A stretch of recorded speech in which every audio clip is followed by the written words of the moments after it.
Great, so Alberta is going through an interesting time of change in our market. We've got a new market evolution called the restructured electricity market. That's been a change, and I'll describe sort of where Alberta's market is today, what our market looks like, and what some of the changes are that we've been working on testing with Aurora. So first off here, for those who aren't familiar with Alberta, it's the red province there. We run a province of about 5 million people with a strong hydrocarbon industry. Our main electric system is built on a 240 kilovolt backbone with some 500 kV bulk lines serving the major load centers of Calgary, Edmonton, and Fort McMurray. And we operate one of Canada's only competitive real-time electricity markets. The AESO, or the Alberta Electric System Operator, manages and plans the electric grid 24 hours a day. We plan the future of the electric system and infrastructure to support that. Also connect customers to the grid, both generators and loads, and also plan and operate the market, which is what I'll be describing a bit of today. Just a bit more about that market. We have a summertime peak of about 12.2 gigawatts. Wintertime peak of about 12.4, so we're still a winter peaking jurisdiction, but the summer load is creeping up quite a bit with more air conditioning load, and so we're almost balanced between winter and summer peak at this point. Our key sources of generation today are natural gas. These statistics are a little bit old from 2023 when we still had some residual coal on our system at that time, making up about 12% of the grid. And between wind, solar, and hydro, we have about 16% renewable capability on the grid, and 2% other is largely biomass-fired generation. In terms of consumption, you'll see that we're a pretty heavy base load system with a load factor of about 0.8. Strong industrial base there providing a lot of that base load. Smaller amounts of commercial, residential, and farm load as well. So looking at the Alberta electricity market today, there's a couple key drivers that have really provided the impetus for some change in our market, and I'll just step into some of those. Looking at our generation mix over the last decade, what we see is a big transition away from coal generation. A lot of that was spurred by government policy, including payouts for existing coal plants to convert and to shut down a little earlier than their expected useful life, and also from stringent emissions regulations that have been in place since 2007 in Alberta, and growing carbon taxes and stringencies on fossil fuel electricity production. So many of the coal plants actually transitioned to gas-fired boilers. They installed new burners and subsequently operated as relatively inflexible peaking units, or at least less flexible than gas turbines that we see. In 2017, the government also procured a significant volume of renewable generation, entirely wind, through a renewable electricity program that was launched that year, and it was added to the grid in subsequent years, so we can see that in the green on the graphs there. With that, we've also decarbonized substantially from about 47 megatons of emissions in 2015 to about 21 megatons of emissions today. So, a little more than half of our previous carbon emissions have been mitigated at this point. That's the low-hanging fruit. Of course, the rest is quite a bit harder to get to.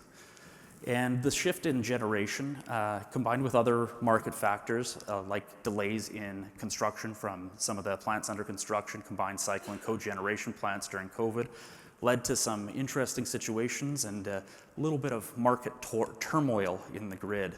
We saw the highest electricity prices on record in 2022 and 2023.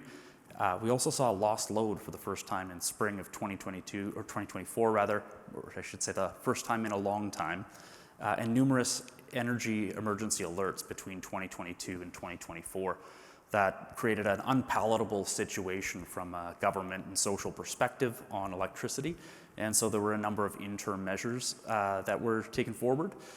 These were market power mitigation regulation and a supply cushion regulation to both support the reliability and the affordability of the electric system. And it also led to a point where there was an impetus for restructuring of the energy market in Alberta. So when we look at some of the variables of the existing energy-only market, it's characterized by a real-time energy-only market with an offer cap just under $1,000 Canadian and a price floor of 0. It enables economic withholding so that generators can recover their fixed costs. And we also have operating reserve markets, and we now have market power mitigation as a result of those interim measures as well. Moving forward, we're looking at a restructured energy market, and I should mention some of these variables are still up in the air. We've been looking at a day-ahead electricity market combined with a real-time market, changing offer caps and price floors to slightly lower values, although adding, I should mention, a higher price cap for times of extreme scarcity of $3,000 per megawatt hour. Adding additional ancillary services as well. Day-ahead commitment was on the table as well, looking at sort of like a short-term capacity payment, if you will, and additional ancillary service products that we're calling R10 and R60, which are different ramping products with different durations on them. Also a change in the settlement interval to 5 minutes to tighten that up a little bit, and intending to move forward with market power mitigation as part of the new design as well. So we've been using Aurora to model quite a bit of these variables as they've changed and as the design parameters have sort of come down to us from our market design team. Initially, we didn't have a finalized design, so there were a lot of parameters up in the air. We were looking to, flexibly and hastily model some of these, and took a few shortcuts in the early modeling efforts. We looked at combining Aurora software with some custom scripts post-processing to look at different outputs, to calibrate variables, and we used custom Python scripts as well to quickly test parameters. And as we've moved forward and the design has progressed, we've been working to refine our modeling and incorporate all the elements of the restructured energy market design. So most of the elements have now been landed on, with some of the specifics still outstanding and to be determined. One of those key changes that I had mentioned was the day-ahead and real-time energy market differences. So having a day-ahead market would include day-ahead energy, day-ahead operating reserves, and a day-ahead commitment product acting like a capacity product. Real-time products including energy, operating reserves, and these new ramping products as well. And of course, the day-ahead and real-time outcomes can vary for a number of different reasons. A large proportion of that variability or forecast error resulting from supply and demand uncertainty. So our initial modeling, we had assumed that they would converge over the longer term for day-ahead and real-time, and we're looking at refining that and further exploring options that use Aurora's day-ahead uncertainty functionality and mapping the appropriate data sources to calibrate that. For those of you who operate in capacity markets, the day-ahead commitment curve that we've been designing is very similar in terms of its structure to a capacity curve, but run on an hourly basis. And the scarcity pricing that results from that is really a function of the uncertainty volume. Our initial modeling of the DAC product was done using the operating reserve margin table, or the ORM table in Aurora, and results were supplemented outside of the program using custom Python scripts to provide finer control and the ability to quickly test sensitivities. But moving forward, we've been looking at adding additional functionality to our modeling to better model and better calibrate the parameters of that market design feature. And we're incorporating that through the operating reserve demand curve functionality in Aurora, which requires segregation of generation types into unique operating pools within the software. In terms of the ramping products that we're using, we've got the R10, which is a 10-minute ramp rate product, or the R60, a 60-minute ramp rate product. Those will be introduced to incentivize controllable generation to help respond to the variability of intermittent renewables on the system. And our initial modeling approaches didn't integrate these products. We had assumed they'd be relatively small in magnitude, but as we refine this and as the design is continued, we're looking at different modeling techniques for these, both in the ancillary service tables and alternatively in the ORM table. A relatively easy one to adjust in Aurora is market price caps and market price floors. And so we've set our price cap at 3,000 in our newest modeling compared to a price cap of 1,000 in our previous modeling. Change sets have been pivotal to us in terms of making these adjustments and testing them to understand the differences in inputs and outputs as we go through the process. And on the next slide, just a bit more of a look at the ORM table and how that can provide scarcity payments as a supply cushion. So we've been able to test this through post-processing as well to look at utilization of the ORM table to approximate economic withholding historically, and now we're planning to use that on a go-forward basis for R10 and R60 ancillary service products. And our Aurora model outputs have also been validated using outputs from Aurora. We take them into Power BI and look at sort of the outputs to make sure that the curve, for example, the DAC curve in this case, is representative of those adders. So it's a little bit high level, and I should say that I submitted this presentation, I think, last week, and there have been some subsequent changes. The day-ahead commitment product and the day-ahead market are no longer expected to be on the table as part of the restructured energy market design going forward. So we'll continue to model and calibrate as we go forward using Aurora. With that, I've kind of sped through it, but I'm happy to open up to any questions that might be around.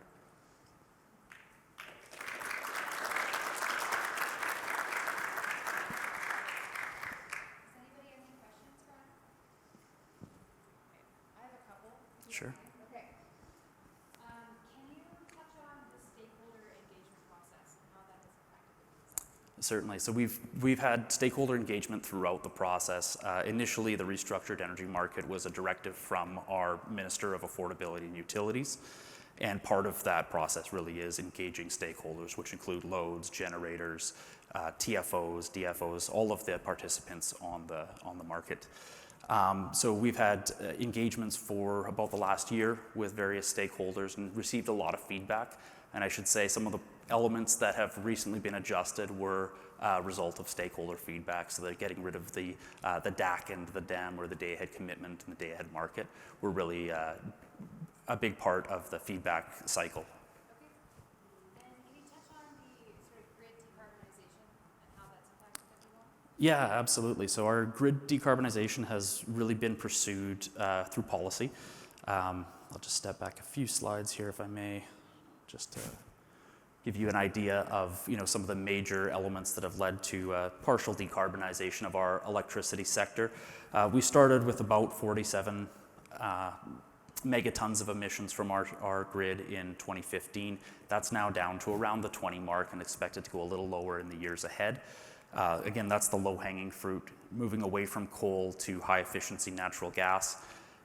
Going forward, that could be a little more difficult, but where we're at today from a regulatory perspective is we do have some fairly high carbon taxes in Alberta and in all of Canada, and we're anticipating that those will continue to climb up to $170 Canadian per ton in 2030.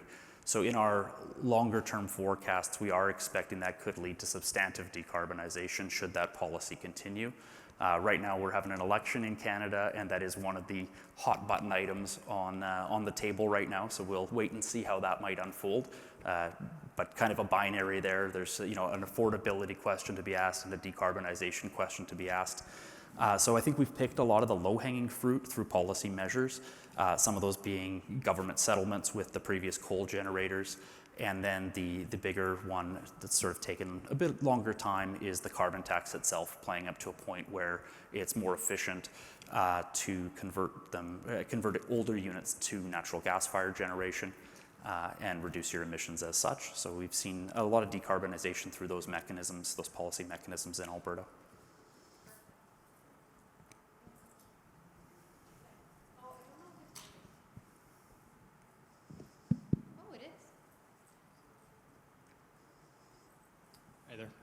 So understanding the transmission constraints in selected areas in Alberta, when you're doing your long-term forecasting, have you ever encountered any issues in terms of long-term capacity buildouts with respect to some renewable and non-inverter-based generation? And Yeah, how do certainly. you address it? Yeah.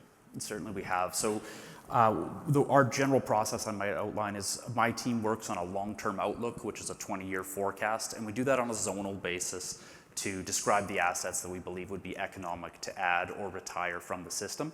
We then pass that on to our engineering teams, our long-term planning team that works on a 20-year long-term plan for the transmission system to understand where those points in the system would be that are congested and may require transmission upgrades to decongest them. So that's sort of our longer term process. We then identify those projects, put forward needs identification documents to the Alberta Utilities Commission for approval there. And when those are approved, then the projects are constructed. So there is a bit of a lag in the existing system. As we move forward, there's on the transmission side, an impetus to move towards optimal transmission planning, which could enable, for the first time, longer term congestion in some areas of our system. So the details on that are still pretty high level. We haven't been modeling that in any detail, but we do plan to use Aurora for that using its nodal capabilities.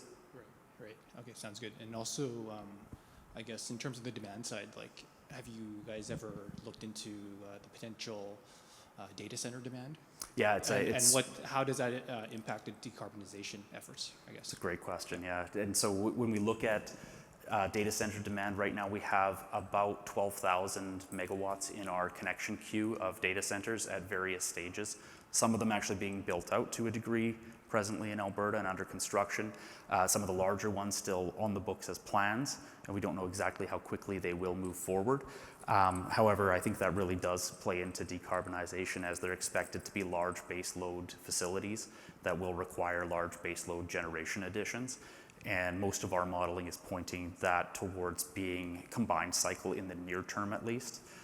Should carbon regulations continue on the current trajectory up to that 170 level, you might see adoption of new and emerging technologies like carbon capture that could still help the decarbonization trajectory. But given the amount of scope, we're talking about a virtual doubling of our power grid in terms of megawatts delivered, it could certainly add additional carbon emissions from that perspective. Hi, I had a question. My understanding is that Alberta has a connection to Montana via the Matlock line, and then another connection to BC. Is that I'm assuming, is that correct? And are there any plans to expand those lines, and what role do those play in Alberta's system? Yeah, absolutely. So we have 3 connections with neighbors, a small one with Saskatchewan. We're not synchronized with that grid, so it is a DC to DC converter. With Montana, we are synchronized, and we have approximately 400 megawatts of peak capacity back or forth on that line. And then we have a much larger line with British Columbia, as well as a few smaller ones that enable us to transmit a fairly sizable amount of electricity to the Pacific Northwest region and to British Columbia. In terms of our plans, most of the decisions in terms of new interconnections or upgrading interconnections are policy decisions. We do have a directive from our minister to uncongest or restore our intertie with WEC, so that would include the lines to Montana as well as to British Columbia. And the plans are still in the very early stages to increase the capability of those lines.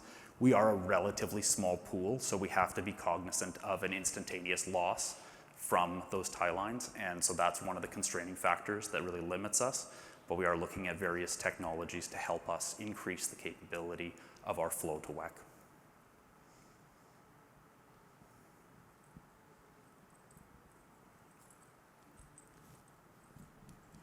Hi, Adam. Thanks for your presentation. I was wondering, with respect to the R10 and R60 products, have you been thinking about them similarly or different compared to the existing suite of contingency reserves? And how have you been thinking about the co-optimization piece? Yeah, so we are looking today at co-optimizing using an algorithm that will co-optimize all the markets together. Now, the nuance that might make that a little different than some of the other markets out there is it's not necessarily cost-based, but bid-based, which could be a bit of a nuance. In terms of the R10 and R60 products, they will have slightly different characteristics, but they are very synonymous to existing operating reserves, like a spinning reserve. And it's really to enable us to have more operating reserves to be able to combat some of the losses that we've seen from very large renewable generators. One element that we've noticed as a nuance is that there are a few situations where some of the large solar generators on our grid can drop off very quickly from things like cloud cover or high wind conditions that force them to stow. And that drop off and decay has forced us to dig into the reserves on a sort of continuous basis. And we're looking at new opportunities for products like the R10 and R60 to help ensure that we have the adequacy we need on the grid and we can fill those gaps, so to speak.